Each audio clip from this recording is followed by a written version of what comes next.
یہ خبر ہے ہنگو سے، جہاں پولیس چیک پوسٹ پر فائرنگ، پولیس کی جوابی فائرنگ سے حملہ آور ہلاک، جبکہ مسلح دہشت گرد کی فائرنگ سے ایک پولیس جوان زخمی ہو گیا۔ ڈی پی او ہنگو خان زیب محمد کے مطابق پولیس چیک پوسٹ پر فائرنگ کی گئی، پولیس کی جوابی فائرنگ سے حملہ آور ہلاک ہوا، مسلح دہشت گرد کی فائرنگ سے ایک پولیس جوان زخمی ہو گیا۔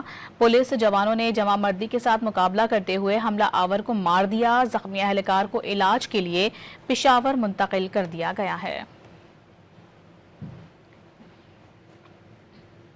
یہ خبر ہے ہنگو سے، جہاں پولیس چیک پوسٹ پر فائرنگ، پولیس کی جوابی فائرنگ سے حملہ آور ہلاک، جبکہ مسلح دہشت گرد کی فائرنگ سے ایک پولیس جوان زخمی ہو گیا۔ ڈی پی او ہنگو خان زیب محمد کے مطابق پولیس چیک پوسٹ پر فائرنگ کی گئی، پولیس کی جوابی فائرنگ سے حملہ آور ہلاک ہوا، مسلح دہشت گرد کی فائرنگ سے ایک پولیس جوان زخمی ہو گیا۔ پولیس جوانوں نے جمع مردی کے ساتھ مقابلہ کرتے ہوئے حملہ آور کو مار دیا، زخمی اہلکار کو علاج کے لیے پشاور منتقل کر دیا گیا ہے۔